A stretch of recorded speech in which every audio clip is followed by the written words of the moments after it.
Welcome to my YouTube channel, My Chart Reaction Vlog. Ang ating pag-uusapan ay patungkol kina Alden at kay Maine, kung saan nakikita naman nyo sa ating screen ang dami tao ang nais mapanood ang movie nina Alden at megastar Sharon Cuneta. Palabas na ang hashtag Family of Two, a Mother and Son Story, sa mga sumusunod na sinehan sa buong bansa.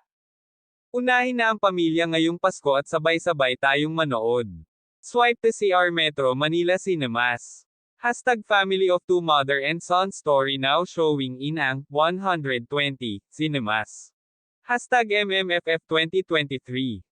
Ayan po yung video kung saan dinumog ang mga malls na nabanggit at ilang lugar sa Bulacan pinuntan din ni Alden para kamustahin ang mga tao. Kung gaano karami isa doon ay ang bayan ni Maine ang Santa Maria. Alam na days baka dumaan si Alden sa kanyang mother-in-law at father-in-law, diba? Huwag na po pansinin ang mga naglalabas ang mga pictures at video kung saan kasama si Panot. Alam naman natin na edited at scripted at alam din natin na ang mga yun ay para pag showbiz lamang. Kahit ano ang gawin nag-armain, kahit i-post pa nila ang picture na aking ipapakita sa inyo ngayon, na magkayakap si Maine kay Panot at bumati maligayang Pasko galing daw sa kanila. Alam natin na hindi si Maine yung nag-post, pinapalabas lang nila yun. Okay sana kung sa umise palang nagpalabas nila hindi nila ginawa ang mga ito, baka maniniwala pa tayo. Kaya lang laging palpak pinakita pa nila na magkasama sina Maine at Panot kasama ang mag-asawang Soto, yung anak ni Bossing. Kaya lang bakit yung picture na yun ang mga armain lang may copy nagpicture, samantala ang sinasabing mag-asawa daw walang copy. Si Maine nga, walang copy pa. Ilan-ilan lang, diba? Ilan kasi sa mga picture ay fake edited at kung magkasama ang dalawa hindi po pwede mawala.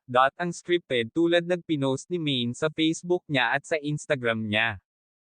Ano yun, gumawa si Maine nag-video para ipalalabas kanina sa tape episode nag-Itbulaga, tapos pamilya Mendoza ang sumali sa caroling, diba? Dapat Atayde ang sumali. Total sinasabi nila na mag-asawa ang dalawa, dapat pamilya Atayde hindi Mendoza, diba? Alam na des doon pa lang sa video nag-Itbulaga binasag na sila ni Maine ang armain. Akala ko ba kasal na si Maine at Arjo, bakit hindi Atayde family ang sumali?